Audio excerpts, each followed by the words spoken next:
Hey everybody, welcome back to the Fin Factor. I'm Paul. And I'm Aaron. This is episode number 227. And Aaron, it's been a long time since we've had a show where the Sharks finished in the positive in terms of points available and points gotten on the week. Aaron. It's more wins than losses for the first time in a long time. Amazing, right? Yeah. Again, if you're not a Sharks fan and you're considering it, it is the perfect time to join in because, man, what an entertaining group. Regardless, forget the points for a second here, Aaron. Was that not probably the most entertaining week of Sharks hockey that you've seen in a long time? I mean, after that first game where they won 7-2, I was like, man, when's the last time you've seen the Sharks blow out somebody? They kind of did it earlier in the season, but it was, I want to say it was 8-5, a different scoreline. No, that was a couple days. That was this week. That was this week. Oh my gosh. Yeah. So just... that's 15 goals plus the 3 in Ottawa. That's so 18 goals in 3 games. That's absurd. And there's only one thing I can think of this week when I'm driving around and I'm thinking about this show. What I'm going to say. Oh, market correction. Okay. It is a market correction of their goal differential on the season because they were supposed to be bad though. Not as bad as last year. Okay. But like competitive, more competitive this year. Now they're more competitive in the NHL. And again, I kept saying at the beginning of the season, I don't think they're a bottom 3 team. I think they're a bottom 10 team. Yeah. So I don't think they're going to make playoffs. I don't think they're going to be up there. I don't think they're going to be in the top 15. I still think they're going to finish around 10th from the bottom, I should say. So go ahead. I've definitely got something to say about that, but we'll talk about that a little bit later on in the show. But for now, Aaron, for the first time in a long time, we have a super chat. How about that? That's true. Yes. Peter St. John with the $10 super chat. There's the bell. Thank you so much, Peter St. John. Appreciate it. Aaron, what was the question Peter St. John had, or the comment? Good evening, boys. I hope all is well with you guys. Who is your favorite Shark of all time? Ooh. For me, it's a little easy for me. Joe Thornton, frankly. He's my favorite guy. I mean, honestly, on the ice, he does... Oh, boy. Did you see the green for the super chat? Super producer Jason. A little late. Super producer Jason doing some fantastic things here, and you'll see some more stuff tonight that's new. But yeah, for me, Joe Thornton, and it's just an obvious one for me. I love the way that he played the game, right? I like players that are more in tune with the rest of their teammates and can move the puck and make plays happen. Mm-hmm. I'm a guy that enjoys watching the playmaking. That's why I like William Eklund from last season, watching him. That's why I love watching Macklin Celebrini this season. And for me, Joe Thornton was exactly that. He was the guy that was a pass first, moved the puck. Are they saying Will Smith? No. Is that okay? No. Nico Sturm or Noah Gregor? Which one? No. Okay, just checking. There we got a bunch of them. That might be my favorite. But no, definitely Jumbo. So Noah is your guy. No, he's not. It's right over your shoulder. Noah, he's not. See what I did there? Anyway, Aaron, who's your favorite Shark of all time? I kind of answered this in the chat earlier, but I kind of have different eras, favorite players in different eras. So like the very beginning, it was Ulf Dahlin. That was probably my first favorite player when I was really starting to get into the Sharks, the '93 season when they went to the playoffs for the first time. He was just one of my favorites. And then in the late '90s, Vincent Damphousse was one of my favorite guys. And then getting in Joe Thornton, obviously, was one. Joe Thornton was really kind of one of the true superstars of the league playing on the Sharks. Like, that's never really happened. Celebrini is going to be up there as well at some point. But having Joe Thornton in that trade was just... I remember where I was. Like, it was crazy when we heard about it because I had season tickets with Marshall, my buddy, who's been on our show a few times. Yeah. We heard that Joe Thornton was the team, and we were just baffled. Like, how is that possible? And we didn't give up that much. Anyway, I could relive that for my lifetime. But Joe Thornton is one of them. I think right now, my favorite player is William Eklund on this team. I mean, it's not like I don't like other players, but I love watching William Eklund play. Obviously, I love watching Celebrini play too. But Eklund, to me, does a lot of little things and is gritty. I love his grittiness. I love that he pushes back because he's a little dude and can stick up for himself. Yeah. So right now, he is still my favorite player to watch. Yeah, I mean, there's a lot of players that you watch in this iteration of the Sharks, and they do such a great job of, again, that grit, but also bringing that skill. Mm-hmm. And you say Eklund, and another guy that is exactly like that you brought up too is Macklin, and having those two guys playing together not getting pushed around because they're younger, because they're smaller, or anything like that, right? Having them go out there and play a full, well-rounded game, right? Being able to be good offensively, but putting pressure on defensively. We've seen Macklin do fantastic things, pulling the puck off of guys much bigger than him. He actually, I don't know if you caught this. Earlier in the season, they played Pittsburgh. He picked the puck off of Crosby. That, even he was like, I was just playing the game, and then I realized who I picked the puck from, and I was like, oh, wow, right? He surprised himself because that's kind of like the idol for him, right? That's his style of play. That's who he's been compared to, right? And to be able to pick the puck off of that guy, I mean, my son and I, we watch these Crosby videos all the time, looking at his edge work and puck protection skills. You can't get the puck from this guy, right? But Macklin did. And again, it's just a testament to his full, well-rounded game, not just being a good offensive dynamo. He does it all, 200 feet, and I love watching him play. But as far as Peter St. John's question, yes, Thornton's got to be the guy. And Aaron is laughing at things in the chat. Sorry. So okay, couple things to note here. Yes, there's the Noah Gregor jersey up here. You can't really see it because it's kind of off frame. And I'll pull it down if I have to. It's no big deal. We will talk about that. It's on the 7. I can't see it from here, but yeah, it's okay. Autograph's on the 7. So it's there. We'll talk about it later. But first, I did want to get this comment right here.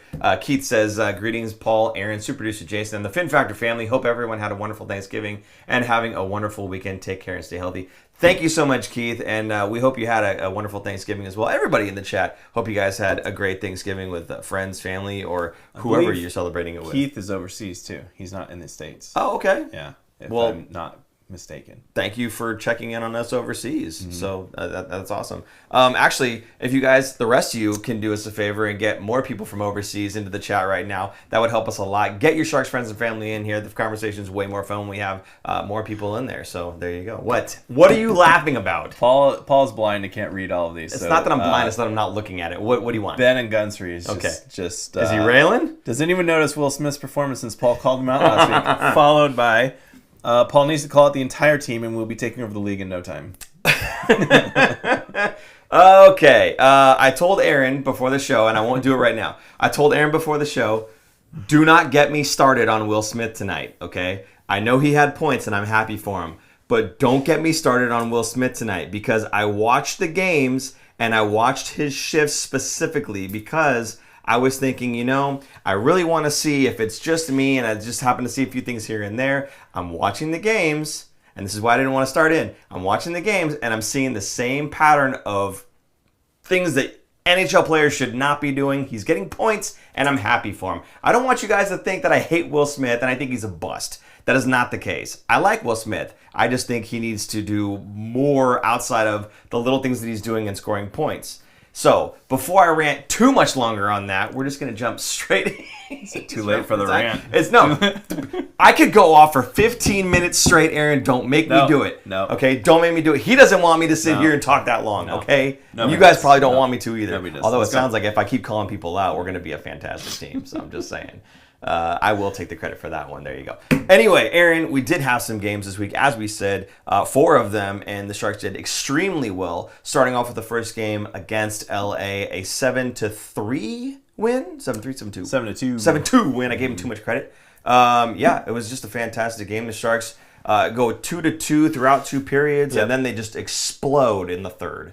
Yeah, they took the lead. Nico Sturm scores a minute and a half into the game. Let's stop right there for a second. Nico Sturm, okay, comes off an injury. Right. First game back. How long did it take him to score a goal? Minute 47. Bam, baby. That's what I'm talking about. Work. That's my boy right there. Hard work pays off. Hard work. Last show, if I remember correctly, you said, because he was still on IR at that point. Okay. You said you saw him practicing and that he looked really good. I did. And his shot looked really good. You are correct. Right? You are correct, sir. He was practicing. He was doing his own thing out there with one of the coaching staff. And like I said, he doesn't look like he's too far off. He looks like he's 100% to me. Certainly that's what was the case. Yep. He comes back. And yes, he was shooting. And I'm sure it's not just him. Okay, don't get me wrong. Any of these NHLers, these shots are so hard. It is ridiculous. These guys pass harder than I shoot. Okay? I mean, the shot power on these guys is absolutely bonkers. Nico Sturm, no exception. So, yes, he gets on the board right away, gets the Sharks a leg up against the LA Kings. And it kind of goes downhill a little bit from there, but we get it back. Well, yeah, they scored 2, but then Fabian Zetterlund tied it in the second period. So they go into the third period, tied 2-2.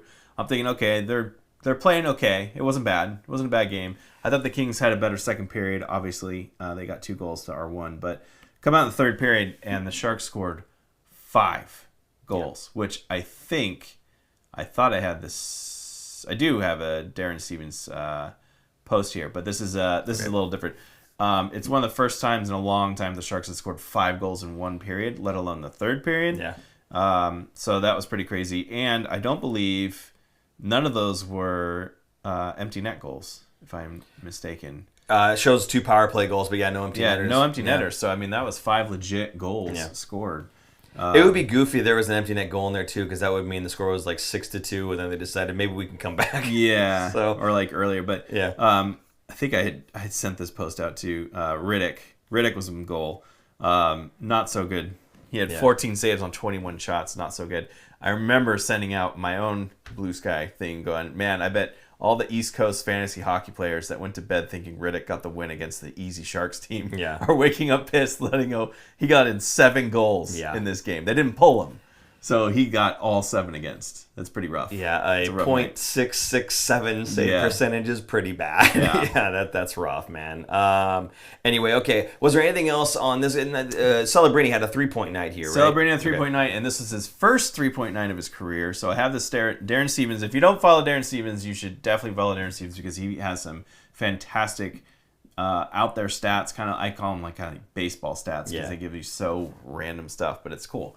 So here's his post. Macklin Celebrini with the 2 goals and assist became the second 18-year-old in Sharks history to have a 3-point game. The other was Patrick Marleau on March 5th, 1998 versus the Red Wings. He had a goal and 2 assists. But Celebrini is the youngest Shark to ever do it. He beat Marleau out by 6 days. So only 2 times had an 18-year-old ever gotten 3 points in one game. And in Sharks history. And because Macklin is such a young 18-year-old, he's going to be 18 for the rest of the season. He doesn't turn 19 until May, I think is his birthday. I guarantee, maybe not guarantee. Okay, I'm going to guarantee it. The way he's playing, I guarantee he's going to have another one. Yeah. So he's going to be the first time the Sharks have ever had an 18-year-old do it twice in a season. A 3-point night. Okay. Or more. Who knows? Maybe he has like a 4 or 5-point night at some point. I don't know that they said that Marleau didn't have any more 3-point nights at the age of 18. Well, that was the only time, right? It's only the second time in history that an 18-year-old had a 3-point night. Okay, I got you. I was thinking Marleau only did it once. I got you. Okay. Right? Yeah, no, it's happening again. I'll guarantee it too. Yeah. 100%. Yeah. He'll do it more often for sure. He'll beat his own world. No, he can't. Create his own record. He's not going to beat it by age, but he'll create his own record. It's not possible to beat it by age. Right. Unless he's a time traveler. We're doing time travel now on the Fin Factor. Yes. Okay, so it's only the first game. Let's go. Keep it moving. Yeah. The Ottawa game now again. This was a fantastic game. I'm going to start off talking about pregame actually, because this is where the whole thing with the jersey came in. So a lot of questions came up when we posted this online about the whole story and everything. Yes, so go ahead. And remind me of what the questions were as I'm going, because I'm sure I'll just keep talking. They just want to know if Noah knew about anything about us as a show and. Right. So before I answer that, we show up at the game. There's a bunch of Ottawa fans, and I walk over to the Ottawa side where they're going to start doing their warm-ups. And everyone's looking at me like I'm nuts because I got a Sharks jersey on. Then they see the back of my jersey. In fact, while we were walking to the tank, we had 2 Ottawa Senator fans that were walking behind me. They're going, "Hey, it's a nice jersey." I could tell that they knew, obviously, Gregor plays for them.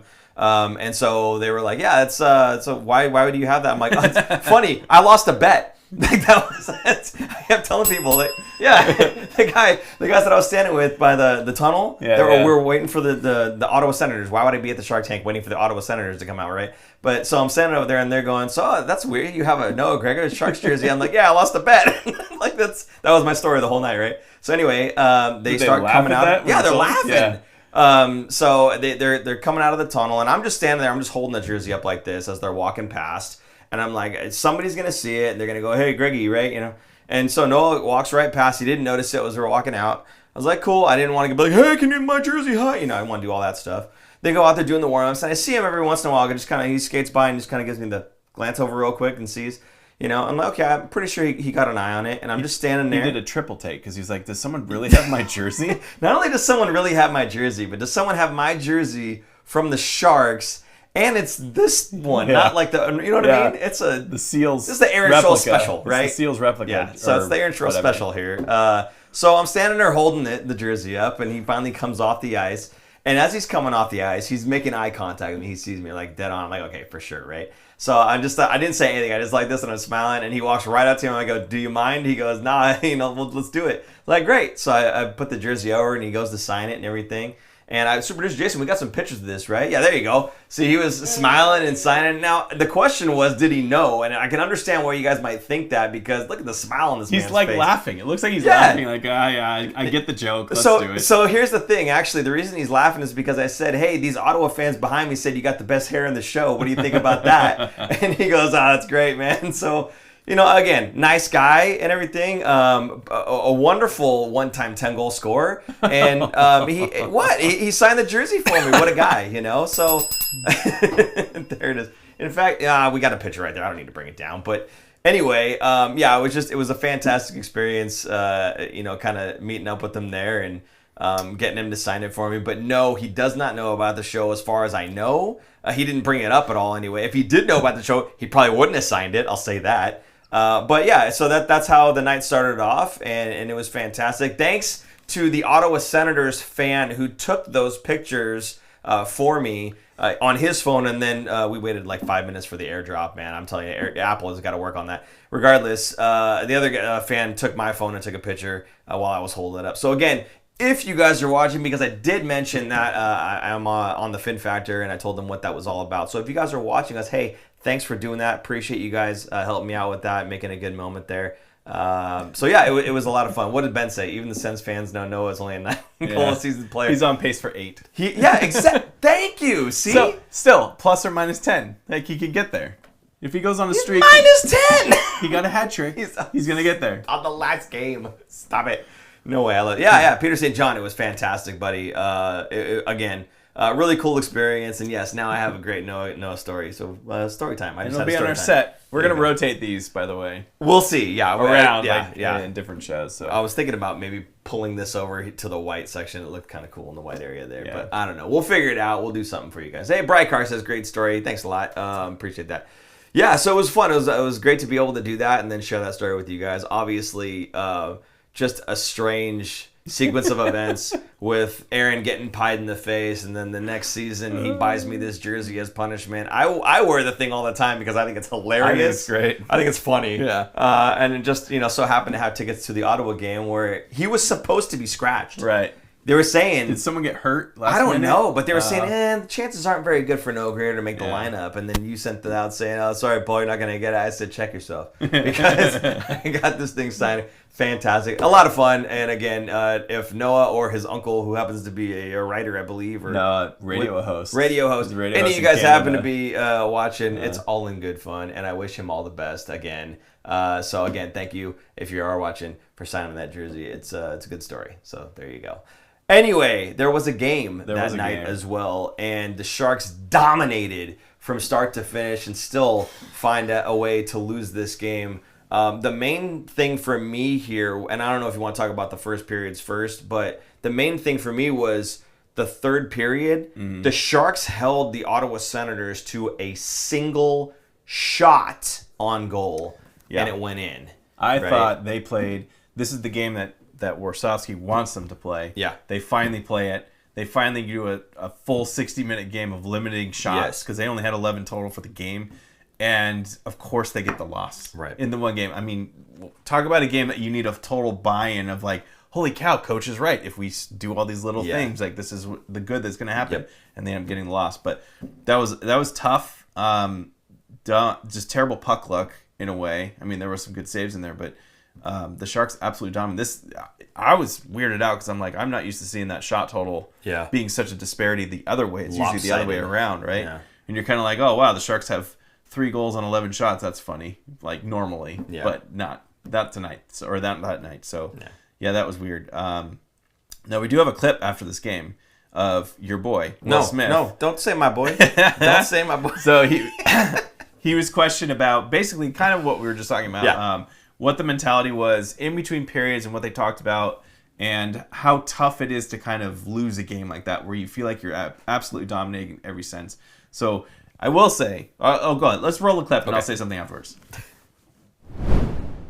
It doesn't change. I think talked about earlier. We kind of have that don't quit mentality, and first period's 20 minutes, so you got 40 more, and I think we showed that tonight. And even going to the third, having those two goals to tie it up. Obviously, don't want to give up another one. That forced us to go on 6-on-5. But besides that, I think it was a good effort. Just a good effort by the team, and keep playing like you're gonna keep playing like that, and you're gonna win more than you are gonna lose. You're not gonna win every game, but you're gonna win more than you lose. And I thought it was a good game for them. Good to see. Different kind of game. Yeah, and for me, again, as a hockey dad, okay, I see games like this, and I would rather see games like this and lose than see games where you just happen to get the bounce. You played horribly, but things happen to be going your way. And it's funny that Will Smith is the guy that's talking as I'm following up with that comment. But regardless, I'd rather see you doing the right things, and on the odd night, you just lose.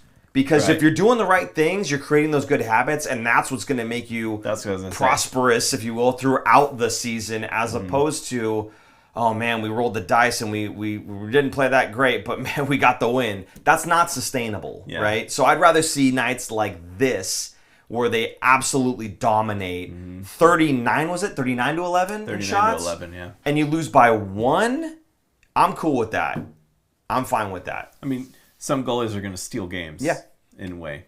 That could happen. So, to be fair, it's not like he even stole the game. He still let in 3 goals. Right. But, I mean, it was a good effort by their goalie. I'll say that, yeah. What I was going to say before that clip is Will Smith is much more polished on camera and uses more words than Macklin Celebrini. And not to knock Macklin. I'm not trying to knock him, but he uses more words. Well, I mean, as a future captain, you listen to Macklin talk, and it's like he gives it's like trying to pull teeth, getting answers out of your own kid. Like, oh, how was school today? Good. All right, well, moving on. So, yeah. And it's funny, like, Askarov, there's some interviews with Askarov from last week when he was playing. His English is not so great. He could talk and speak, and he catches stuff, but sometimes, beat reporters will ask, they'll go on, like, a paragraph question, and then they look at Askarov, like, without really a question in there, right? Like, they just kind of set up something and they want some good quote. Yeah. And there's one in there where Askarov looks at me and goes, can you repeat that? Like, I don't know what you just asked me. Like, you're looking at me for an answer. Like, just give me the question portion of the question. Then they dumbed it down. So it was kind of funny. But, I think Will Smith has much more polish. Like, when I go to look at clips and I look at Celebrini, and if there are Celebrini and Smith clips, Smith clips are generally better because he gives better, longer answers, more in-depth answers than Macklin does. He's had more schooling. He's 19. That's what I think. Yeah. I think part of it could have been schooling. I wouldn't be surprised, but because a lot of times, I know in basketball they take classes for that. Yeah. And hockey does it sometimes depending on where they're at, but yeah. Are we comparing Askarov to Hurdle? I think for the talking. No. Hurdle was so raw. Yeah. When he first joined the Sharks. Askarov, I think, is older than when Hurdle had started. Yeah. So I'm sure when Askarov had just started with the Predators, I'm sure it was the same. But it was. I remember Hurdle saying, "This is dream, no reality."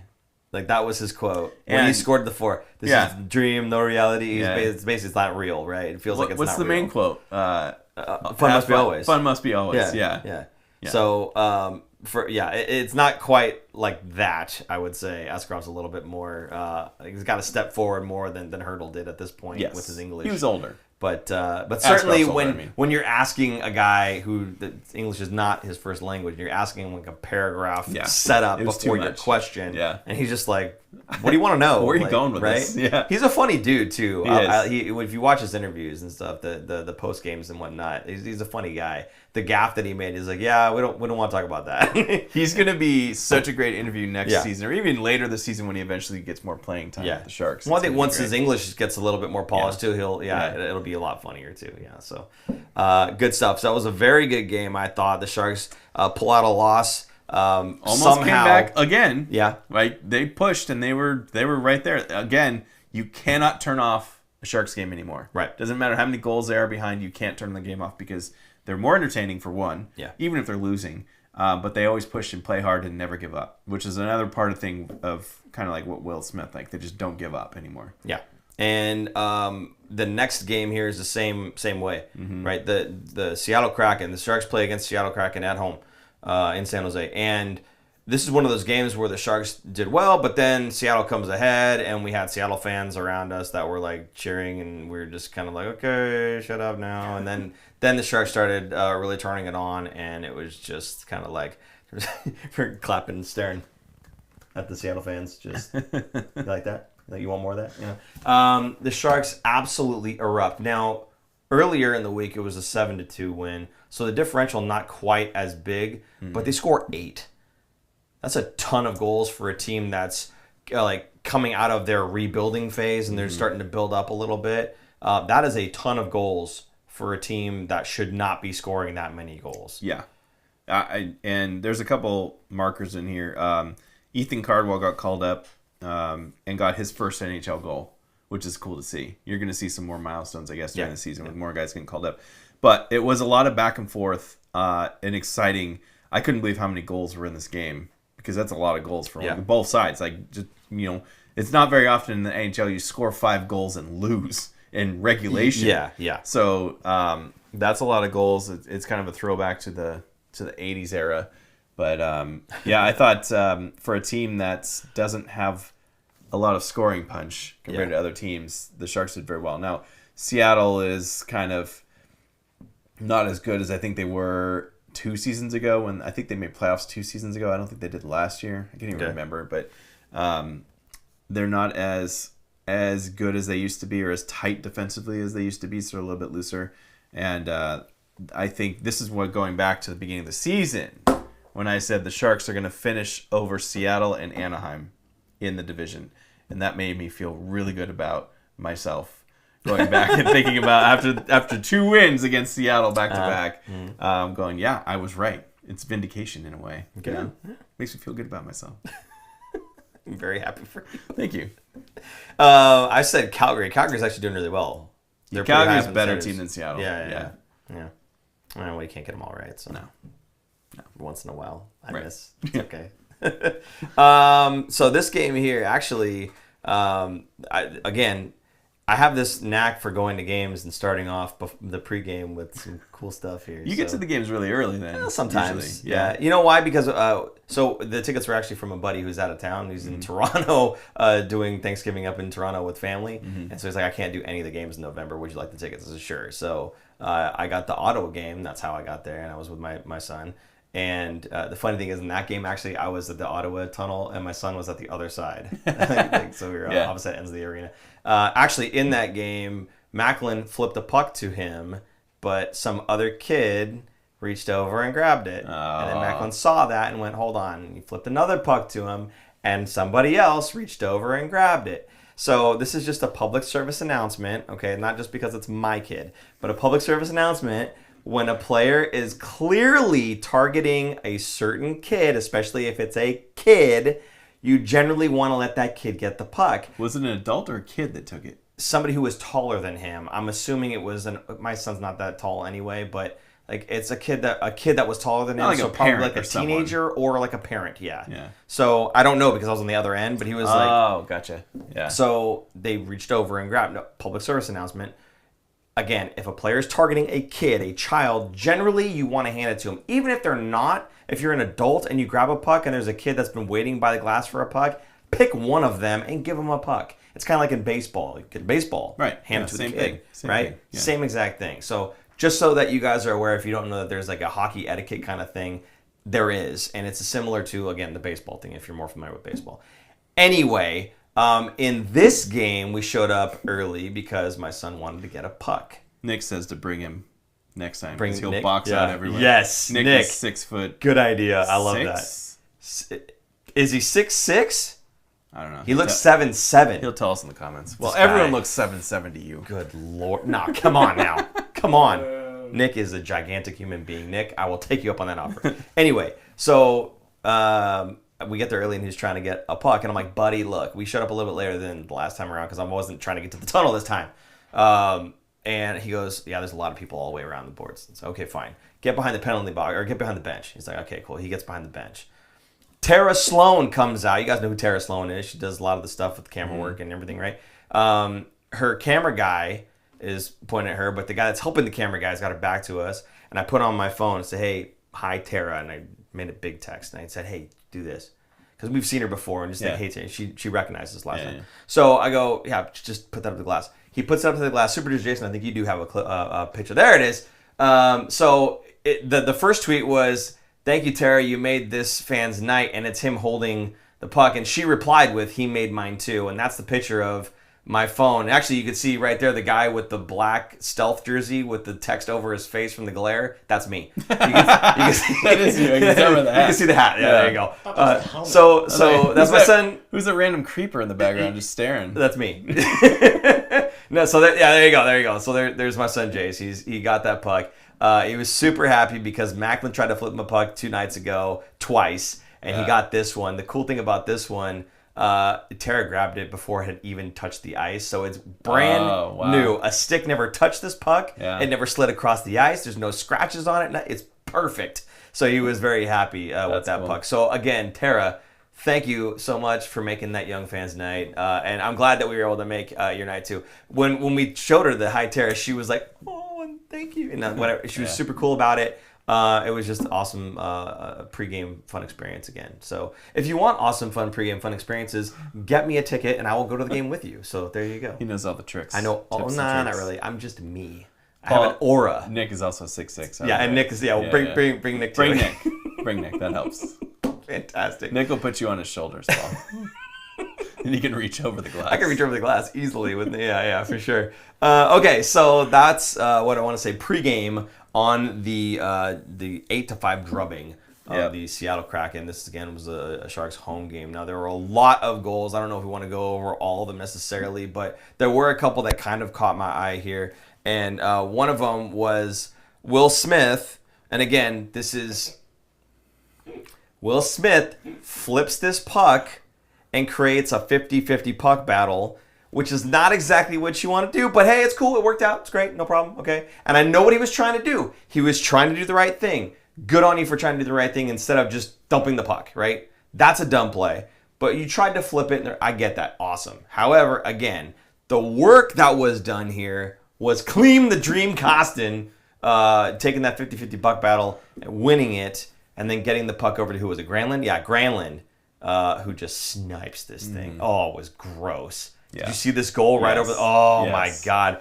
Short side over the shoulder. I mean, right by the mask. I'm going to miss Granlund. When he gets traded. I'm pretty... I'm not even sold that he is going to get traded. It wouldn't surprise me if they don't trade him.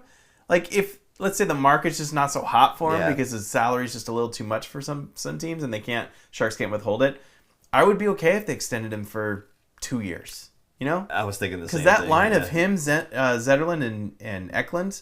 They have so much chemistry together. But he's not even on that line anymore. Now, but I mean, they'll still play together on power play or, get some stuff done. Here's my theory on that one. My theory on that one is they're putting Macklin there, obviously, because Macklin should be a first-line center. He's fantastic, right? Mm-hmm. Okay, great.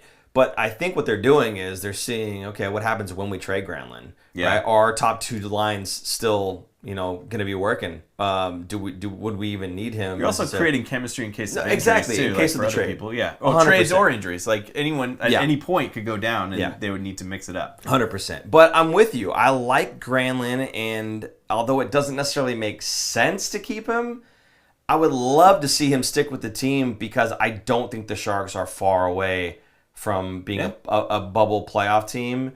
Again, I'm going to bring something up, and we'll talk about it more later, but I don't think that they're far away. So if he were to see that and go, you know what, I really like playing with this Will Smith kid, or I like playing with my Lundys, right? Mm-hmm. This kid Macklin is enough to carry the team on his own, and I don't have to be the best player on this team, although he is like the top point getter, right? Yeah. So I think he's in a good situation here in San Jose. If he could just hold out for another year or two, I think he'll be in a real good situation, a competitive one. And certainly for a team that believed in him and gave him an opportunity Not that he owes anybody anything, but perhaps that might go a long way with getting him to want to stay in San Jose. Who knows? I mean, I also wouldn't be disappointed if they did trade him. Yeah. And then he signs in the offseason with the Sharks again. So we get some assets for nothing. I could see that. That'd be cool.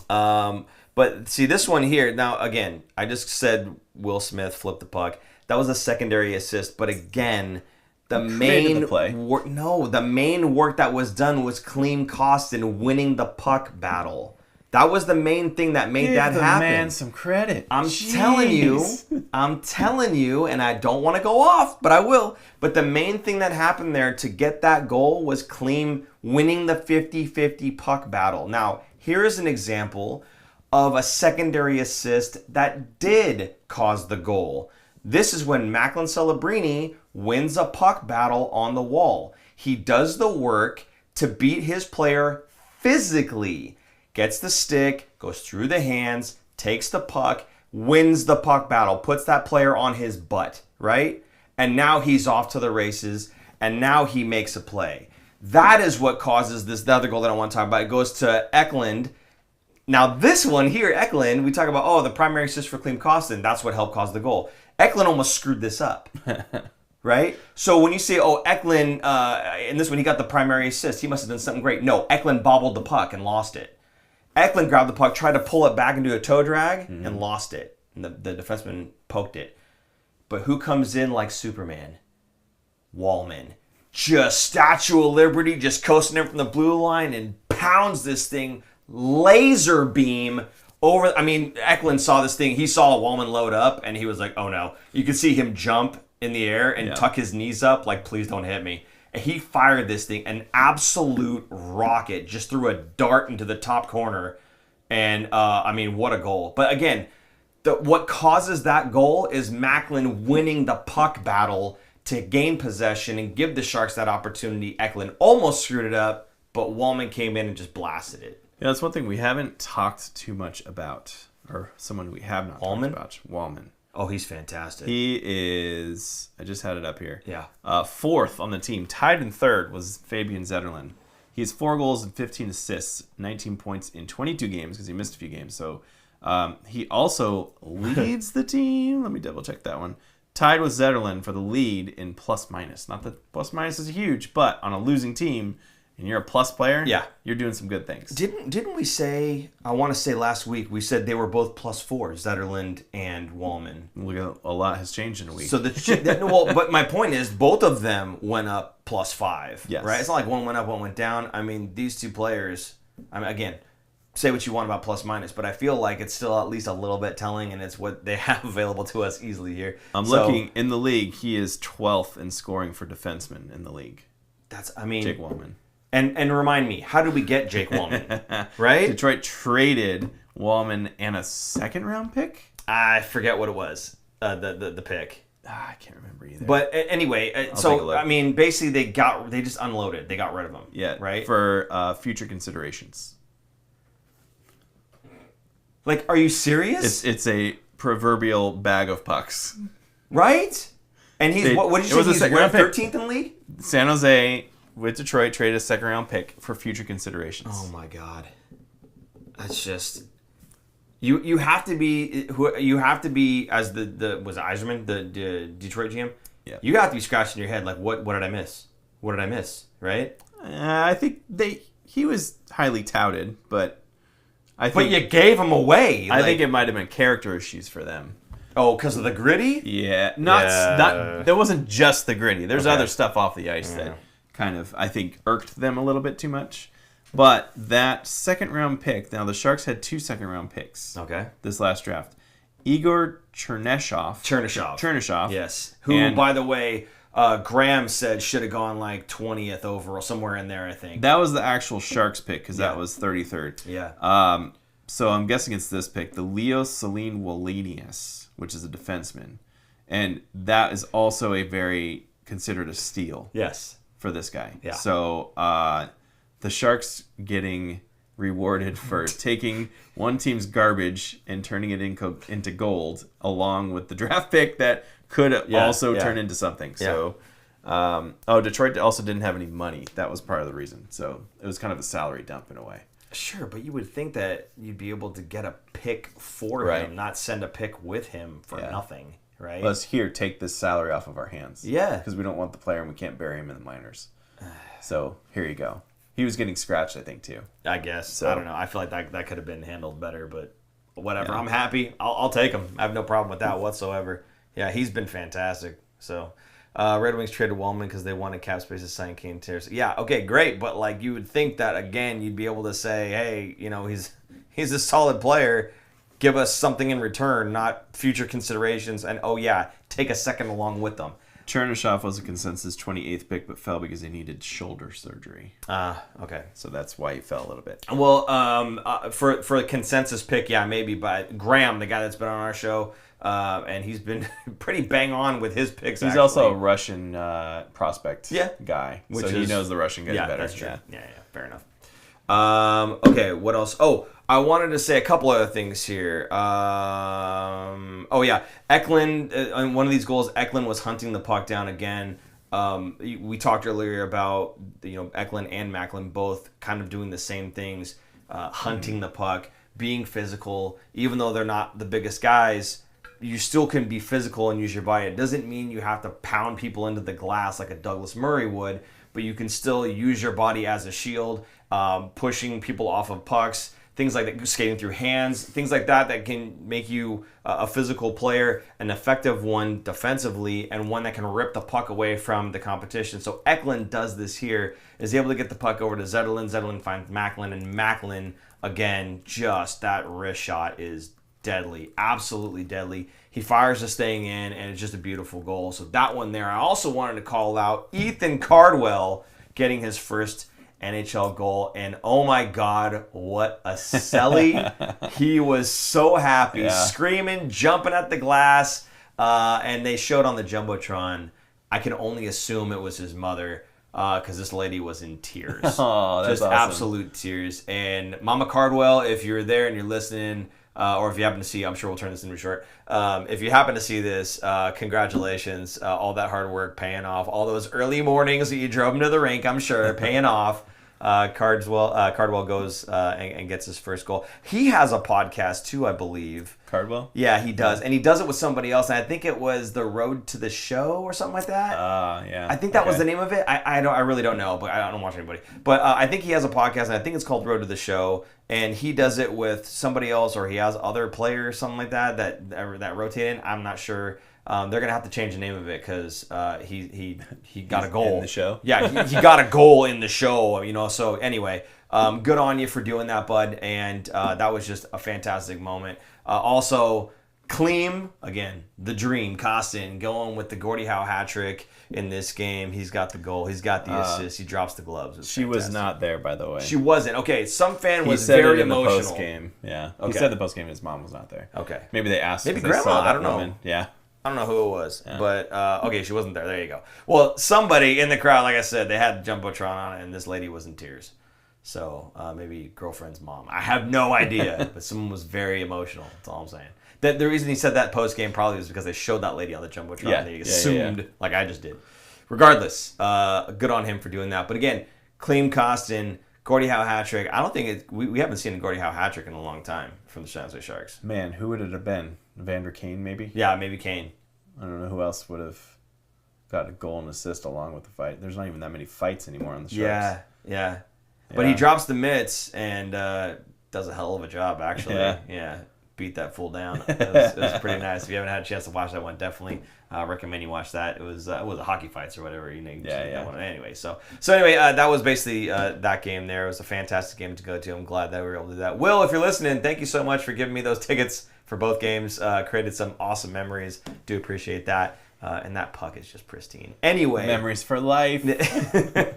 So, moving on, we play Seattle again, back-to-back, home and home. I think this is cool, and they do that. I like this. I think they should do this more often, especially interdivisional rivalries. Yeah. Maybe closer towards the end of the season, so it's like more of a mini playoff in a way. Yeah. You get a home and away, and kind of, well, depending on what team is what, a little bit less travel, too. Seattle's not that far from here. I mean, they're not super close. It's not like LA, but it's not terrible either. Yeah, stuff like this just kind of enhances rivalries, and Yeah. anything that happens that night, that previous night, carry over. It Yeah. gets answered now. I also right? like that it was a day game and then a night game. So the back-to-back was a little less than if Yeah. it was, a night and a late night getting into Yeah. Seattle. So I think Yeah. that might have helped a little bit too. Yeah, it was a 12:30 in San Jose, and then I think 7 o'clock or something like that in Seattle. So Not so bad. yeah, not bad at all. Okay, so they play the second of the back-to-back against Seattle, and this one goes pretty well. Another kind of, I guess the Sharks went up 4-0, and then it was Seattle's turn to try and get back into this game. And the Sharks need to learn how to shut the door. Yeah. And this is a good kind of, I guess, practice game, if you will, a real-life situation Right. of you have a 4-goal lead. Don't blow it like you did in the season opener when it was 4-1, and you ended up losing that game. So I think it was good practice. Now, they did score a goal with 10 seconds left, 9 seconds left or something in the game. Yeah. And it was weird because I don't think you can challenge it at that point. I think it has to come from Toronto, right? I don't think it has to come from Toronto, but Toronto can review any of the goals less if than it's 2 minutes. Less than 2 minutes in the third, yeah. So it was weird because I was like, why is this under review? And they kept looking at the review, and there was just like a little bit of touch to Blackwood's mask, to his head. But it was interesting because to me, if Blackwood felt like he was interfered with, I think he would have complained to the refs, even just a little bit after the goal, like, hey, what the heck? And he did none of that. So it was kind of weird and it also took a long time. Yeah. This was like a 2-minute full review that took a while, and they finally overturned the goal, which there's always this debate. If it takes longer than a minute, you can't overturn it. Get back to the game, right? Yeah. If it takes a minute, if it takes longer than 60 seconds to determine in super slow-mo, in all these different angles, and you can't figure it out, go with what you called on the ice. That's what it should be. That should be like in all sports, not just hockey. Like football, baseball, basketball, anything that takes longer than 60 seconds, it's not worth it. And I understand the flip side of that, though, is we have the technology. Even if it takes a little bit longer and we can get it right, let's get it right. Sure.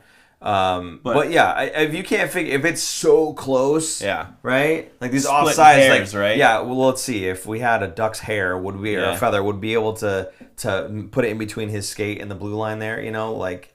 If it's that far, does it really matter? If you know what I mean? Did it really matter if they were offside by just that tiny bit? So if we can't really figure it out, would it have changed anything?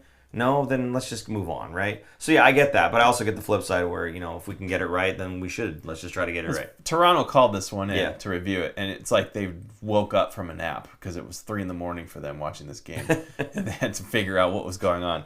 So yeah, that's it was initiated. Callan just said the challenge was initiated from Toronto. And anyway, the Sharks go on to win this game 4-2, which they're now streaking. Yeah, they have a 2-game win streak. Streaking. Yeah. It's not as big of news anymore when they go on a win streak. It's kind of weird, right? Usually I make a big deal about it, but whatever. Ho hum.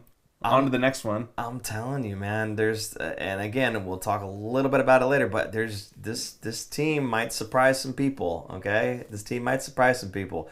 Again. Remember that we do have young talent on this team, and some of the young talent needs a little bit more work than other young talent on this team. But if they get going the right way, if you get going. Speaking of going, roll call. Yes. Tell us what city you're watching from, and we're going to go into our next segment here. Yeah. Do you think Celebrini takes the Calder lead this week? Ooh. Let us know. Okay. And now let's go into our next Do we have segment. 4 games this week? We have 3. We have 3 games this week. Before our next show, we have 3 games. Yeah. Do we know if Philadelphia has 3 games or 4 games this week? I didn't look that up. Because that's what's going to come down to. We're playing Washington, Tampa, and Florida. So you They're think on the East Coast tour? So right now we're going to look at some of the top contenders, if you will, for that Calder race. We're going to look at the top 3. Yeah, right now. The top 3. Okay. Top 3 of the race. Super producer Jason. Super producer Jason has warned me, okay? And he's warned me that we're going to be blown away by what he's about to present to you here. I have no idea, much like the Erik Karlsson kind of thing, much like that, we have no clue what it is he's about to do. So you guys are going to find out the same time that we're going to find out. And I guess what we'll do is just say, roll the footage.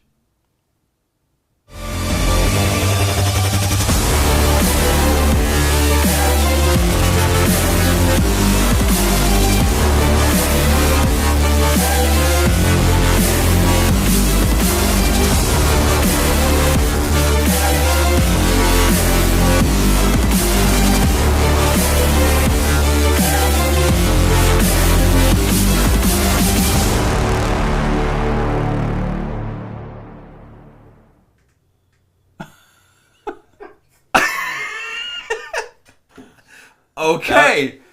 Wow. Cool. What? That was interesting. Okay, that was fantastic. Wow. Did you do that yourself?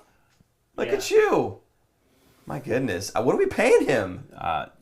Obviously not enough, right? Yeah. Wow, that was some ESPN Sportsnet Yeah. Center level stuff right there. Yeah. Fantastic. That was amazing. Red, there you go. Okay, so again, we're going to talk a little bit about some of the players. Now, again, he's got some graphics for this too. First in the, I think the lead here is Matvei Michkov, correct? Oh boy, here we go. Wow, look at that. I feel like we're on SportsCenter. Okay, so we only got 15 seconds here. So games played, 23 goals, 9 assists, 10 for a total of 19 points, a 0 on the plus minus, so he's even. Matvei Michkov doing his thing this season. A lot of people didn't think he was even going to play this year. Right. He was supposed to be stuck at the KHL? Yeah, he was supposed to be playing for 3 years in the KHL, and he got out after the first year of it. So, he is in the NHL for the first season. Obviously, he's a rookie, so he's in the race. This guy was the 7th overall pick the same year that Will Smith was picked. So there's always going to be a comparison of Smith and Michkov. I mean, Michkov to anybody that was drafted before him is going to, on other teams, are going to be compared. This guy's a dynamic winger. He's going to score a lot of goals. He's kind of like Kaprizov in a way, like just a super good dynamic winger. However, he's playing with John Tortorella as his coach, who's notorious for team first, shot blocking, working your tail off. Yeah. You know, that kind of thing. And he's been in the doghouse a few times. So I think the reason I think Celebrini could overtake him is partially because of that.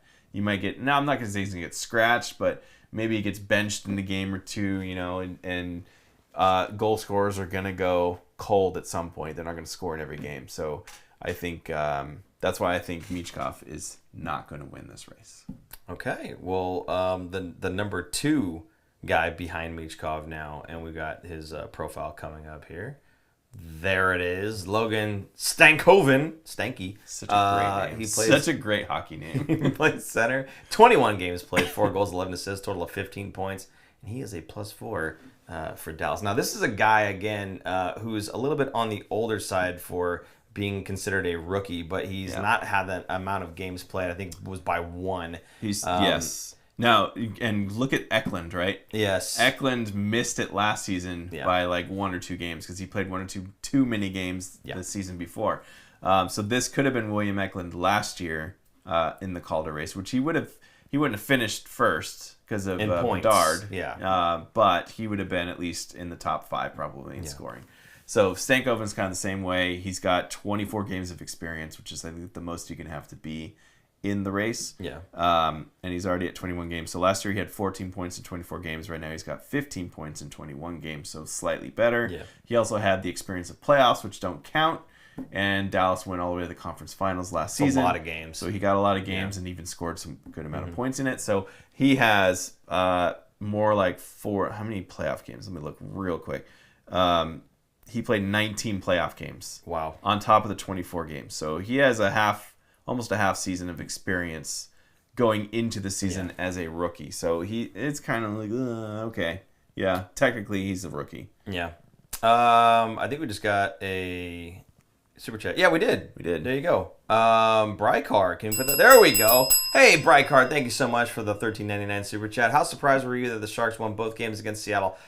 Honestly, after seeing the first game against Seattle, I wasn't surprised about the second one so much.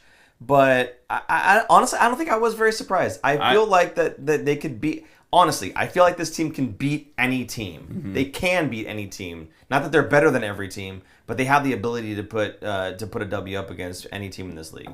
I was surprised that they won the second game. Okay. Only because going into the second game, I thought Seattle was going to bounce back and push back kind of more.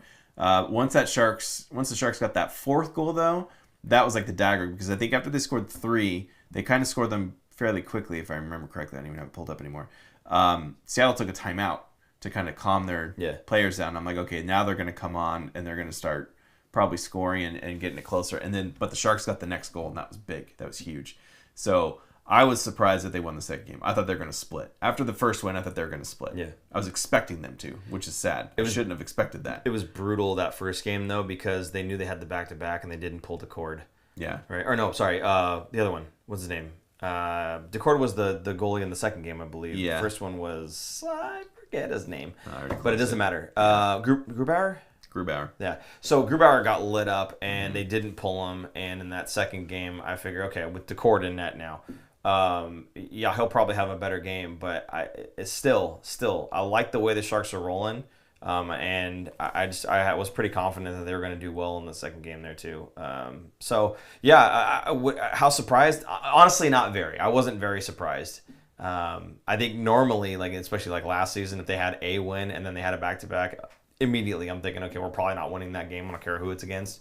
But I don't know. There's something different about the season. There's something a little bit different about the season that they fight harder. Yeah, they don't give up. It's a different feeling. It's a winning culture, not the losing culture that's been around for the last 4 seasons now. Yeah. So it just feels different. And the personnel difference, obviously having a guy like Celebrini in there, who, by the way, leads the league in zone entries. Zone entries, and then also puck battles won. Yeah. And end-to-end, he's behind McDavid only for end-to-end rushes. Yep. Only McDavid, it was like 3 point. This might be older numbers, by the way. I thought he was leading that as well, or he was close. 3.72 for McDavid. He had 3.6, and the next one in line.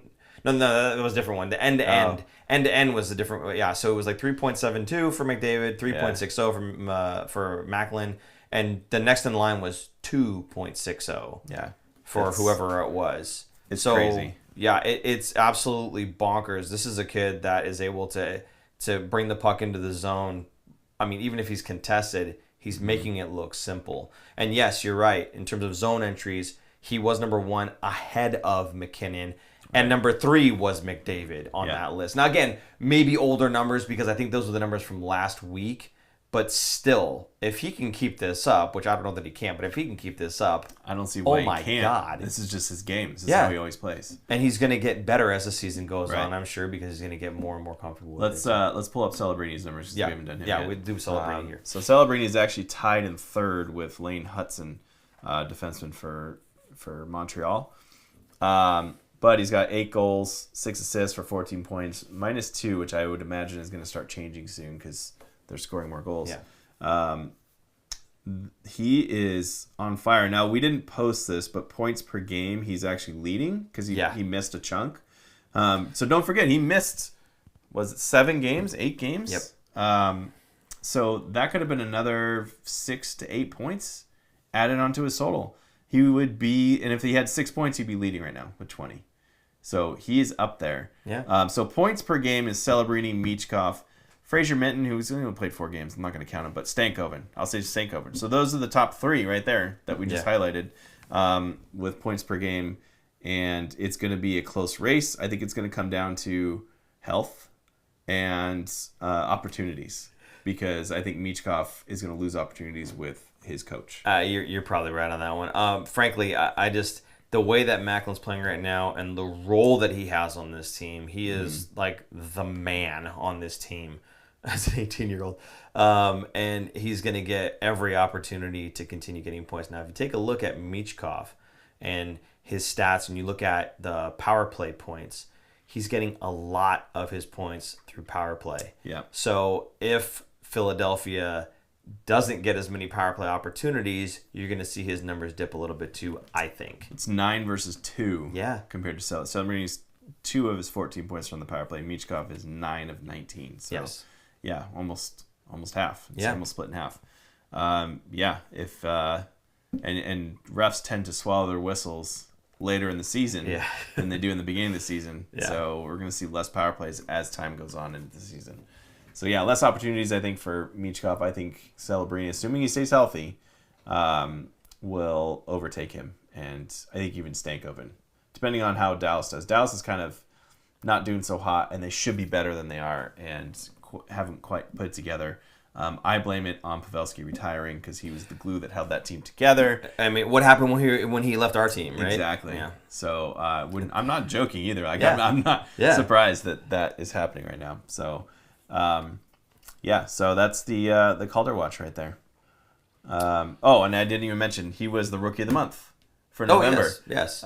We have a graphic here from NHL.com, I believe. Maybe There it is. 7 goals, 5 assists, 12 points in his 14 games played. He was named the NHL Rookie of the Month for November. Granted, the Sharks had a lot of games. Remember, he missed 1 game, I think, in the very beginning of November because they had 15 games in 30 days in November. Mm-hmm. So, amazing stuff from Macklin, and I don't think this will be the last Rookie of the Month award that he's going to get during the season. And one other player that I'm going to highlight real quick. Oh, boy. Will Smith. Got to give him credit. 3 goals, 4 assists, plus 6, 7 shots on goal. Amazing. And that was just this week. Mm-hmm. The week that Paul kind of went off on his tirade. Yeah. And now we don't need to get you started. No, you don't want to get me started because if all we're looking at is points, hey, he's doing awesome. If we're looking at the film and watching him play the game, You're digesting tape is what you're saying? I'm digesting tape. I'm telling you right now. I'm watching, and there are so many times where he's doing things that NHLers should not be doing, and it's costing the team, and it's costing opportunities. And I feel like there are guys, namely one Colin Graff, perhaps, in the AHL, who's absolutely tearing it up. I don't care if he's playing with AHL All-Stars. That means it's guys that aren't good enough to play in the NHL anyway. And he would be playing with NHLers if he got called up. So, by the way, Bordelot, and it was an ex-AHL All-Star, and he's not doing so hot anyway. So, Yeah, that was a comment from last episode. Yeah, but he has the ability to play with AHL All-Stars. Cares. Anyway, I wouldn't mind seeing him get a call up and just an opportunity. I'm not saying he would do better. I'm just saying I'd like to see him get a shot.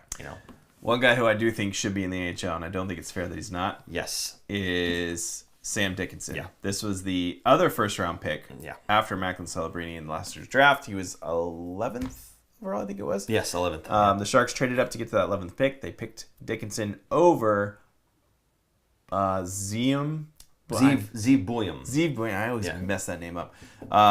Probably why I'm glad they didn't draft him, because I would just keep messing it up. Sam Dickinson, much easier to say. He is 3rd overall in the OHL as a defenseman, 3rd in scoring, 15 goals, 30 assists, and I think Nick had said he had a 5-point night again tonight. Yeah. Now, this is what I don't think is fair.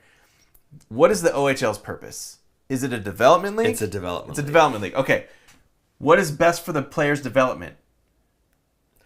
Oh, don't get me started on what's best for players' development. My point is they're running a business. They're much like the NCAA going, we want to hold on to these players because they sell tickets. Yes. I don't think it's right. Sam Dickinson should be at the AHL level. I don't think he should be in the NHL. I don't think he's quite ready defensively, and even with the puck, he doesn't make the NHL decisions. Okay. He's not there yet, which defenseman is fine. That takes a lot of time. Yeah. You're kind of exposed more as a defenseman as opposed to a forward, even a center. Like, you're exposed a little bit more than those players. So defensemen take longer to develop. That's fine. He should be developing, I think, on the Barracuda because he's too good for the OHL. There's no reason a defenseman should be 3rd in scoring at his age. He's 19 right now. Yeah. But he's not allowed to. He is allowed to play in the Sharks, or he can play in the OHL. He can't play in the AHL in between. It's just a dumb rule. It needs to go.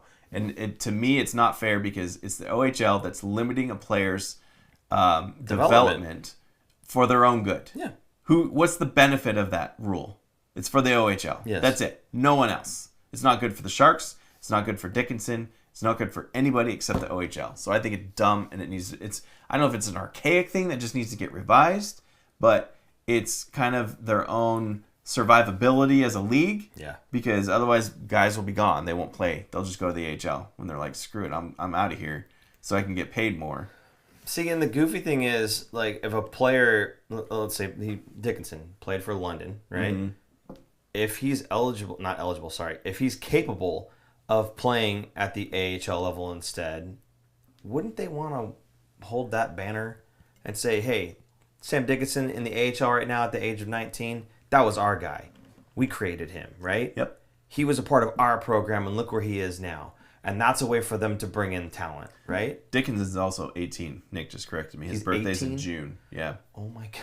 So he's a young 18-year-old. I'm sorry. How exciting is this for Sharks fans? How exciting is this for Sharks fans? Obviously, Celebrini is great, but imagine if the Sharks had only the 11th pick and they got Sam Dickinson, who was supposed to go top 4 or 5, I think, in that draft, and he fell to 11th. I would be so excited about it. Absolutely. Obviously not this season because we wouldn't be able to see him much. He'd be in the OHL, but to see him, that sucks because that means next year, unless he makes the Sharks, he still has to report back to the OHL. Yeah. Next year. A full year from now. When he's 19 years old, already dominating at 18 in this league. It's just, it's silly. But when he's done with his OHL season, he can still go and play for the Barracuda after the OHL season is done, right? Yeah, but the season, you get like a week or 2. But cool. You get a couple games, right? Yeah. But you have to wait until the season's over. But unless they go deep in the playoffs, which they might. Oh, I'm not saying that's the substitute for all his development. He's going to get all his development done at the end of the year. I'm just saying he can get a call-up and still have a couple of games here or there, right? Right. So, and maybe playoffs? Who knows? Sharks playoffs? No. Oh, I was like, Cuda. what? Cuda. Oh, yeah. Yeah, they're going to be poised, I think, for a very long, deep run in the AHL playoffs. Which, by the way, speaking of Cuda and speaking of defensemen, Luca Cagnoni, we have some stats on him? Or are we doing that later? I don't know. I forgot. No, we can do it now. Okay, let's do it now. Okay, since we're on the topic anyway. Yep. Luca Cagnoni is absolutely destroying for the San Jose Barracuda. And I love... He was a 4th-round pick, you said, right? 4th-round pick. 4th-round pick, and he fell because his size. Yes. Right? Because he's not gigantic. He was... Whatever. Yeah, 123rd overall in 2023. So 2 drafts ago. Do we have some stats on Luca here? Because I know... Right now, he, as a rookie, 18 games played, has 7 goals and 11 assists at the AHL level. And 3 power play goals. I don't know how many power play assists, so I don't know how much of that is on the power play.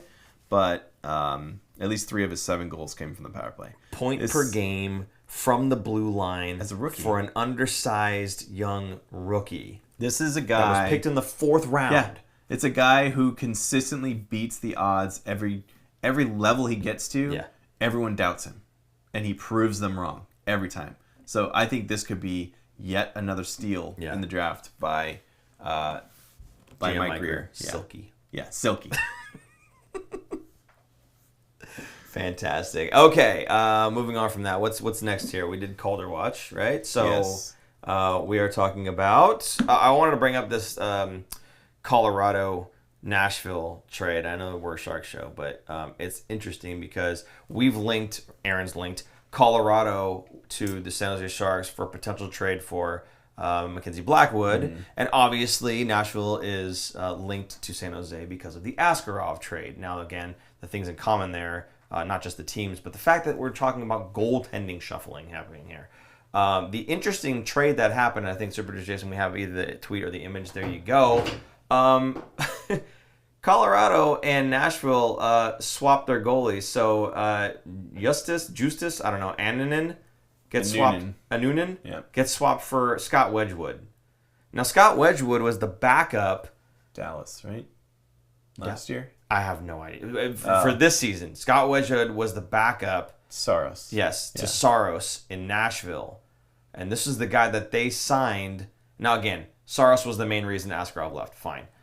But this is the guy that they signed to back him up. And Askarov was supposed to stay in the AHL. And again, this is where he's going, I don't even have a path to back up in the NHL because you signed this guy. So I got to wait another 2 years, right? So what does Nashville end up doing? They end up trading the guy that essentially finished blocking Askarov and was the reason that they had to trade Askarov away anyway. Right. So they trade him away to get a different backup. Kind of blew up in their face a little bit. Blew up in their face. Barry Trotz, It's a bad look for Barry. Yeah, long time and Nashville coach, Yeah. now GM of the team. Yeah.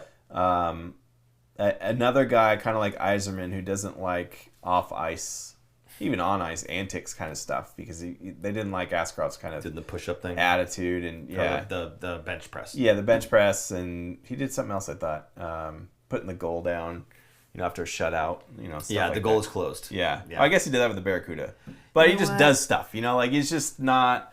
You know what? If you're gonna do that to a goaltender, though, you gotta do that to everybody who like drags the ice or who pumps or showtime. You have to do it to all those guys too. I'm not against the celebrations. You work your tail off to get Absolutely. to where you are. You deserve to celebrate. Same with, I'm in the same boat. Okay. I don't know where you are on baseball, but bat flips is a big thing. Oh, I don't care. People about that. hate bat flips. I love it. I think it's great. Yeah. Because you see a pitcher strike out a guy and he's celebrating like crazy for getting him out, right? They should absolutely celebrate hitting a home run, winning the game, doing whatever. Yeah, that never made sense to me. Who cares? Joey Bats. Yeah. Joey Batista, the bat flip. Okay. He started fights over it. It was great. I loved it. Sure. Flip that bat. You keep flipping that bat. The next generation about bat flips. Next generation of kids too. Like, okay, so me growing up, now we're going off on a little tangent. Okay, sure. Yeah. Go ahead. I'm at my kid's soccer game. My son's soccer game, right? They're scoring goals. They're celebrating everything like they're Cristiano Ronaldo. Yeah. They run up and they jump and they go backwards and Yeah. show off their number and do all this stuff. When I was a kid, even in high school, any level, college even, college a little different, but because you're getting a higher level, but you don't celebrate. You don't. Right. You just, it's just a rec league. It's not even it's not even like a comp league, and they're celebrating like they just scored a World Cup goal. I think it's hilarious. I don't care. I think it's funny. But growing up, it was so ingrained into you. Like, you just don't do that. It's not good sportsmanship. It makes the other team feel bad. No, forget it. Yeah. It's a new generation of kids. It's all about the gram. They like having everything videoed and posted and looking cool and all that stuff. So it's changing. We'll bring it back to hockey, but I do with the kids. I will say that my older son's team, the coach basically told him, like, look, we're just going to score goals and then give fist bumps and we're going to line back up and we're going to do it again, guys. That's what we want to do. We don't have to, right? And it's funny because we play some of the other teams and we'll be killing a team like 8-0 and they'll score a goal and they erupt. Yeah.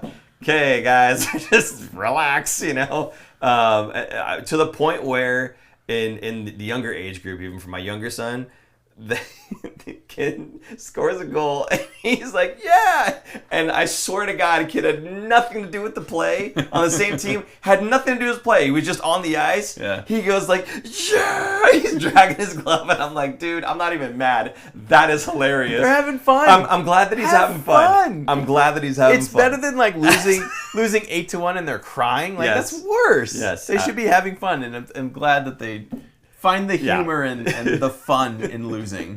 It's great. Well, I don't think Barry Trotz is going to find the humor in how that whole situation went down. No. So I have two questions for you. Sure. One, do you see this as Nashville? And you guys actually answer this one as well in the chat, please. Did Nashville blunder the whole Askarov thing? Because they may have said, well, no, this is fine. This is what we needed to do. But they ended up trading away their backup. Right? Well, their future, I think.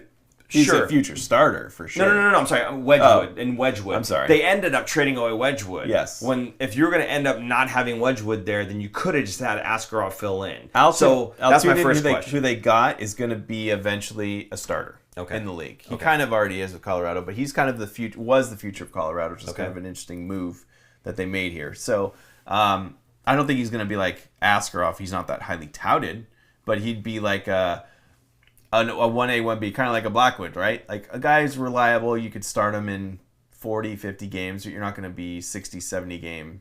Nobody's 70 anymore, but a 60 game starter. That's kind of rare now. So knowing that, though, do you think that they blundered Askarov? If he's not going to be at the same level that Askarov would be at, and they had him... I think they already made the decision that they didn't want him anymore, and they wanted to move on, probably more for, again, personality reasons than anything else, not skill. Yeah. They made the decision and knew that they could get kind of a ransom for him. I mean, they got a first-round pick. They got a former first-round draftee, and they got something else for him, too. So they got pieces for him versus we screwed this up. We need to let's get Wedgwood out of here and get somebody else in here. So I think I don't want to say they screwed it up. I'm very happy that they made the trade to the San Jose Sharks, but I also think based on their timeline of UC Saros like sticking around, rather than treating him poorly and wanting to run him out of town or lose him for nothing because he was going to be a free agent, I think they had to do right kind of by the player of who's been in the organization for so long. So I think they were kind of stuck in a weird position. Now, whether they chose poorly or correctly still is to be known years down the road based on what Askarov does for the Sharks. But I think it's a win for the Sharks. Even though they kind of paid a little bit. Everyone thinks that they paid a little too much to get him. They still got their guy, and they got the best guy in the trade. So I'm fine with it. Okay. And the other question I had is in your mind, since, again, we saw Colorado grab Kakinen off of waivers, and we saw Colorado make this trade now to get Wedgwood in. Do you still think that Blackwood is a trade target for Colorado, given the amount of goalies that they start going through here? Yeah, I have a feeling the asking price is the problem here of why they didn't go for Blackwood.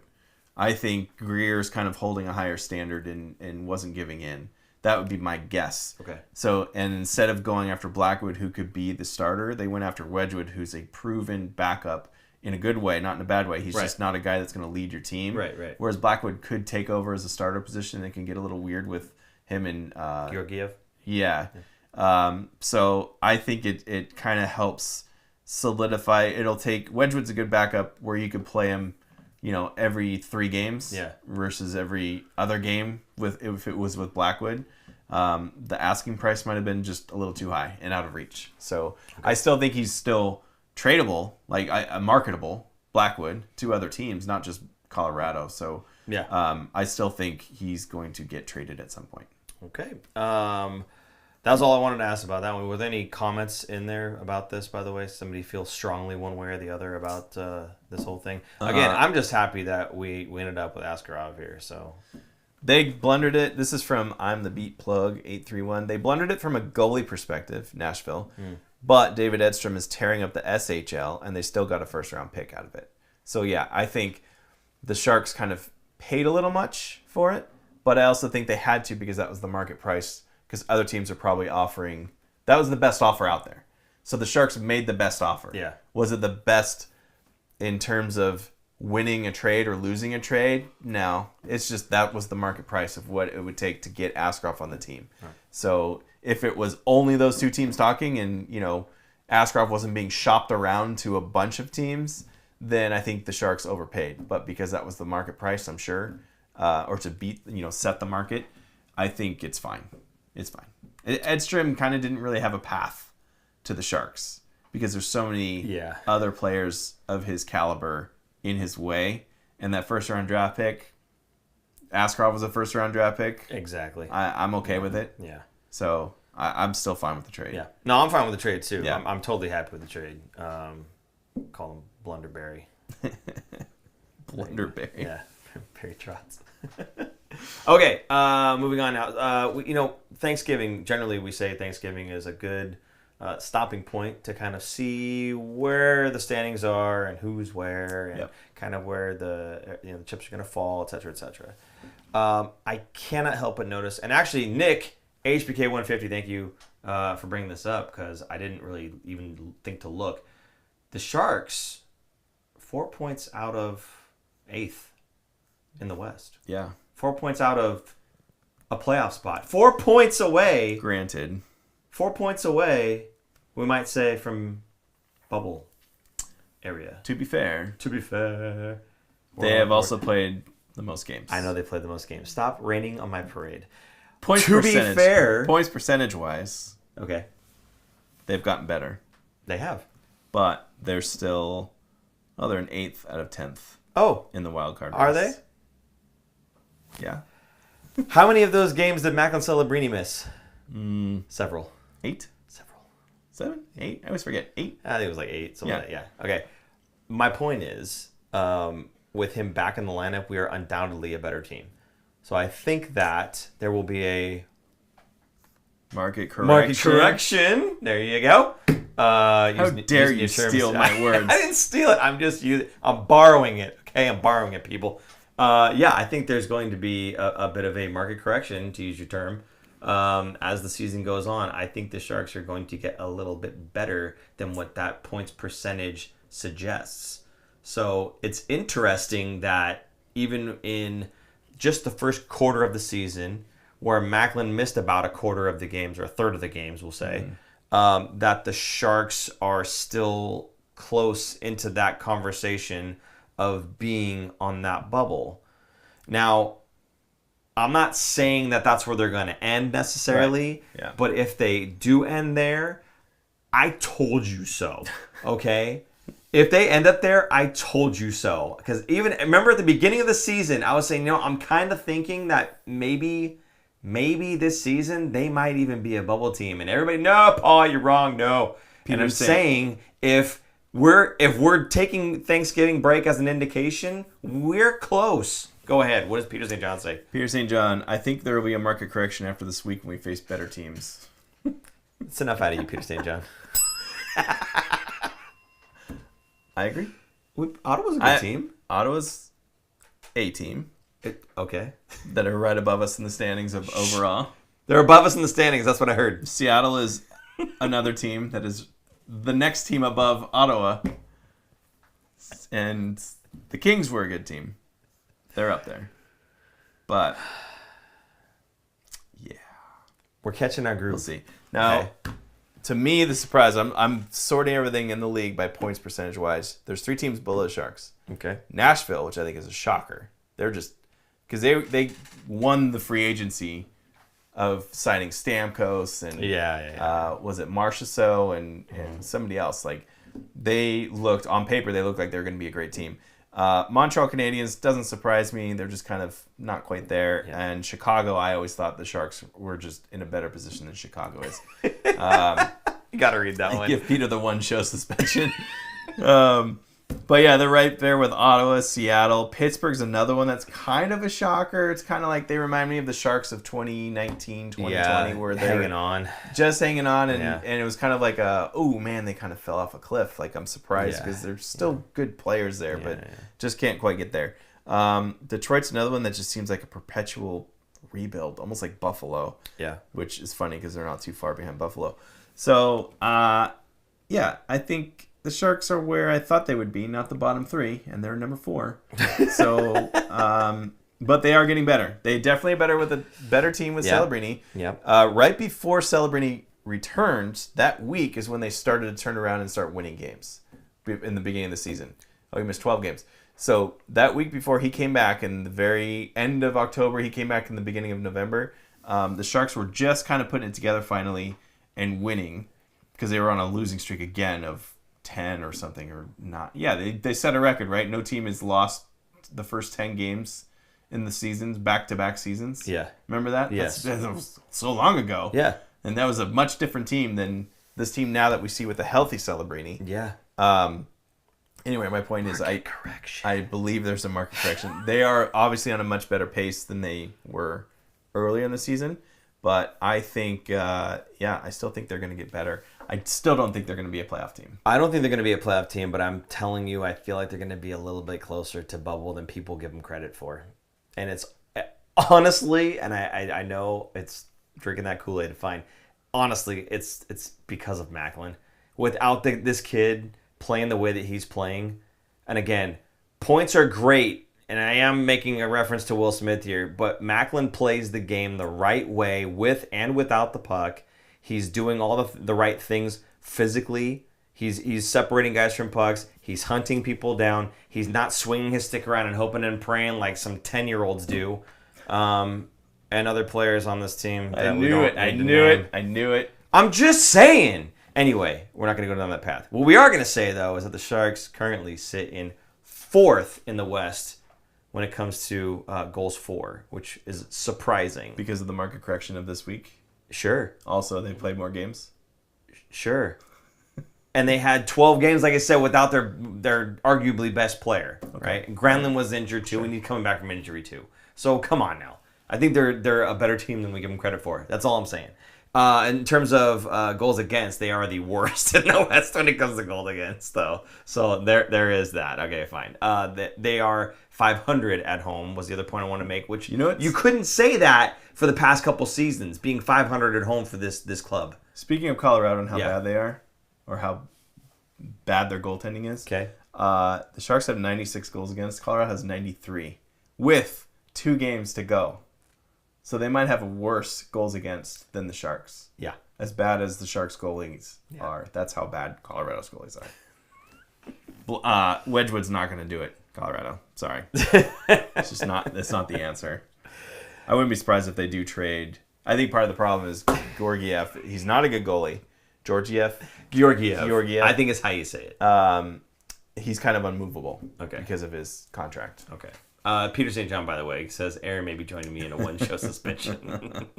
No, we don't do that here unless it's me, apparently. Right. The other thing here I wanted to say was because they are 500 at home, which, again, you don't normally see that from the Sharks in the past few seasons. Go see a game. You have a coin flip chance that they're going to win that game. Mm-hmm. And it's entertaining hockey. Definitely go out there and see it. It's sad to see that this team has so much good, young, exciting, entertaining talent, and there's so many empty seats. Even in the losses, I don't know if they still lead the league, but as of last week, they were leading the league in comeback games. Yes. They had 5 tying goals in the last 10 minutes of when the they're game. in the last 10 minutes. Yeah. So the Sharks are never out of it. Even if you think they're out of it in the third period, you still got to sit there and watch because they are going to fight back and they're going to come back, or at least a valiant effort in coming back. No longer the Erik Karlsson blunder pass with the empty net. It goes back into their goal. So the Sharks are actually dangerous and a good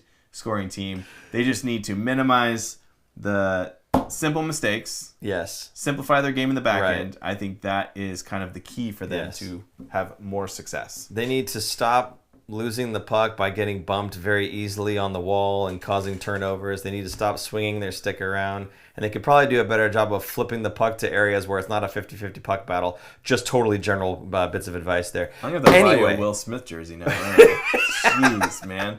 Is that your point? Going to be. You really just don't like these players so that I buy you a jersey? He is going to be a fantastic player, but right now he's not doing the little things other than the points. He's not doing the little things that make him an NHL player for me. I'm going to have to rip that 7 off, make that a 2, just change it to Smith. Yeah?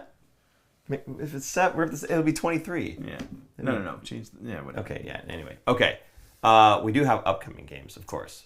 And there are 3 of them, as you said. They're on the road now. Okay. East Coast tour. Yep. They went from Washington State to Washington, D.C. Okay. They're going to be there Tuesday. Tuesday at Washington, Thursday at Tampa Bay, Saturday at Florida, which is the Stanley Cup reigning champs. Yes. So these are going to be Washington. I think is a surprise team because I think a lot of these guys thought they were going to be similar to Pittsburgh or like the Sharks were. They're kind of aging out, and this is their last hurrah. Ovechkin is out injured, so I don't believe he's going to be. I don't think he's back by this point. So that's unfortunate. But the Washington Capitals are leading the Eastern Conference, which I think is a surprise. To me, that's a surprise team. Yeah. A surprise in the standings. I didn't think they were going to be that good. I thought they were still going to be hovering as a bubble for a little bit. So that's going to be a tough game. Thursday in Tampa Bay. Tampa Bay is just consistently good. They're a tough team to play against. And then Saturday against the Florida Panthers, another tough team. Yeah. It's no longer used to be the easy the route 10 years ago, 15 years ago. There was a point in time where I was considering becoming a season ticket holder for the Florida Panthers because you went. No, because I wasn't going to be able to make any of the games. Right. But it was so cheap, and they gave you a free jersey. Yeah, just to get a jersey. Get a free jersey. Why not? Get a free Thornton jersey. So yeah, totally right. But no, that's how bad it was. They were like, please become a season ticket holder. And it almost made sense to just do it just for fun. But no, I did not do that. Just to say you were a season ticket holder. Just to say. Yeah, in what Florida. Team? All the way across the doesn't country. Matter. I remember in entire sections there was 5 people. Yeah. Remember, we used to clown on it so bad. Yeah. But yeah, that's what happens when you win a cup now. You got You're packed, right? Packed. Winning cures all, as you Yeah, like to say. it's true. There you go. Okay, so are you expecting, and guys, please in the chat, let us know your thoughts for the upcoming week. Are you expecting that, as Peter St. John said, the market correction when they play better teams, are we going to be taking L's throughout the entire week here? No, I think they get a win. I think they get at least one. Now, after what I've seen the last 2 weeks and the way they're playing, I think they're playing well. I think they're getting more chemistry with players. They're gelling better. They're fighting harder. I'm expecting at least one win out of these 3 games. Okay. What about you? I'm hoping for more than one win because I hate being wrong.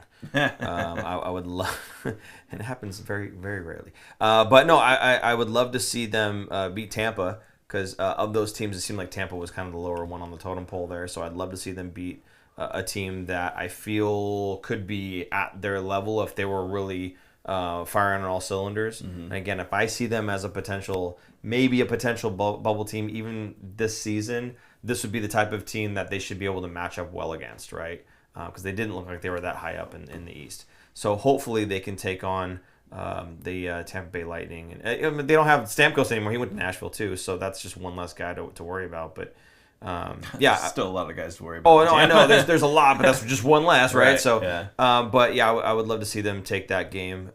It'd be cool to go into Florida and take a dub there too. But you can only ask for so much. It's always interesting to see what goalies play against the Sharks. Yeah. Because now we're seeing less backups play against the Sharks. They're not such the, what's the word? Pushover teams anymore. So it'll be interesting to see if Bobrovsky plays for Florida, if Vasilevsky plays for Tampa, and who's Washington goalie. I think it's Logan Thompson now. Okay. Logan and I forget who the other one is. But Washington kind of has a 1A, 1B, but the other two don't. So I want to see if they throw their starters out against them. Without Ovechkin, obviously, it's a little bit easier to deal defensively. And the Sharks obviously being, like we just said, worst in terms of goals against in the West at least. But with a team like Washington, they had I think it showed 101 goals in the season so far. I imagine a large chunk of that is coming from Ovechkin, and if he's not playing, that should alleviate some of the offensive pressure. So who knows? If they're going to pick up 2 wins, perhaps it's those first 2. If you have less to worry about offensively with Washington, and if Tampa Bay is a little bit more closer to the middle of the pack when it comes to the East, then maybe those are the 2 teams that we could potentially deal better with. Sure. Yeah. Yeah, Anyway. we'll see. Maybe they can turn this 2-game streak into a 3-game winning streak and fantastic. beat Washington. That would be amazing. Would be absolutely fantastic, and we hope that is the case. Aaron, is there anything else that you want to bring up? Who's Charlie Lindgren here? That's the other goalie in Washington. Okay, there you go. Yeah, I couldn't think of it. Thank you, Nick. Nick always coming up with the trivia. Yep. He's our trivia man. Yeah, he knows. Our resident giant trivia man. Yes. Yes. Puck getter for children, if you will. Any other comments that are going on in there? Stuff to maybe a brief chat about or whatever. Macklin for captain. Honestly, yes. Maybe not right now, but yes, absolutely. I think when it comes to not just him being the best player, because sometimes it's not just the guys who get all the points that should be captain, right? I think what it comes down to is the work ethic that's been instilled in him from his dad and from his playing days prior to being with the Sharks. The amount of work that this kid puts in, he's like the first one on the ice and the last one off. And he's a physical specimen in terms of his physical strength and his endurance. He's a smaller guy by weight and everything else, and just by the look of him, frankly. But he's out there running into guys much bigger than him and winning puck battles. It's things like that I think make a good captain. And one of the reasons that I was saying before about Nico Sturm, he'll never be a captain, and it's a shame. He'll never be a captain, and it's a shame because he's the type of guy that has every bit of leadership quality that you want from a player, but he's a third and fourth line center, and every other team is going to want him come playoff time, and so he bounces around from team to team, unfortunately, right? He'll be a coach. Yeah, he'll definitely. Yeah. I can see that happening, but in terms of his playing days, I think that he has what it takes to be a heck of a captain, but it's just never going to happen. To me, I don't see anyone, once Logan Couture is no longer the captain, either he retires or it's just his contract is done. I don't see anyone else in between him and Celebrini. I don't see why they would need to either. Celebrini is the leader on and off the ice, so it makes sense, and this is going to be his team for the next decade at least, I imagine. And he needs to get better with talking to the media first. Yeah, absolutely. I think he needs a year under his belt of talking with the media. One last one here. Kellen Foster, what's the highest win streak you think the Sharks can achieve this season? It's a good question. I'm going to go and say a 5-game win streak will be the highest that they can get. It depends on which teams they're playing against. If we get another string of... Yeah, I'm just blindly saying and not looking at the schedule going, if we get the teams. Yeah. If we get another string of like Seattle and Anaheim and whoever else, then, who knows? Sky's the limit, But, 5 is probably good. I would say a 5-game win streak is probably good. This is a team that they can beat the weaker teams, even though they're considered one of those teams right now. I feel like they're going to get better as the season goes on, and they can beat these weaker teams, and even the odd, much better team that throws in their backup and kind of doesn't have the respect for the Sharks that some of the players deserve. I think they can come out and surprise some people with that. So yeah, I think 5 is totally reasonable. Though maybe a little shocking. I can't say that I would be too terribly surprised if the stars aligned and they were able to get some of those teams lined up in a row like that. I could definitely see 5 for sure. Yeah. Callan just said Sturm's dad's the Ontario Reigns current coach. They are not related, actually. That's Marco Sturm, former Sharks player. He also interviewed for the coaching job. Marco did, yeah. And I think it was down between him and Warsofsky. Maybe one other one in there, but they went with Warsofsky. Briefly, and I don't know too much about the whole situation, but I have to say that, David Quinn had a different group of characters here, a different cast to work with, really, in terms of the player personnel. There's been a lot of turnover, but I do have to say Ryan Warsofsky doing a heck of a job, and I'm really glad that that's the guy that we ended up with. No disrespect to anybody else, including Marco Sturm. And I am surprised that the majority of, I think the staff was more or less the same, wasn't it? Or did Warsofsky bring his own guys in? He brought his own guys in, but he did keep Spears, the goalie coach, and I think, was it the video coach? Nick Gialdini. I think they kept those two. Yeah. Everyone else kind of got turned over, including the main trainer. Yes. That got changed. Yeah. And I think they brought in Macklin's people. Yeah. Again, it's Macklin's team. Yeah. We're just living in his world now. This is his team. He's the next Joe Thornton. This is his guys. This is not his guys, but it's going to be his team, and they're going to be building around Macklin Celebrini. Absolutely. So one thing that I did read about the difference between the coaching of Sturm and Warsofsky had a more open approach to offense, whereas Sturm think like how the LA Kings play, right? Very defensively, very shell, not going to be scoring a lot of points. Warsofsky was a very different approach, and that's what they wanted to go with because it's more exciting hockey than boring LA drone king hockey. Yeah. So we'll see if it comes to fruition, but I'd still like to see Nico Sturm or Marco Sturm in the NHL coaching at some point. I think he deserves the next role, but anyway. You didn't have to correct yourself there. You could have just stuck with Nico. Yeah, I'd have been fine. Yeah. I'd have been fine. So. I always think, oh, don't say Marco. It's Nico. Don't say Marco. And now we're actually talking about Marco Sturm, and I'm saying Nico Sturm.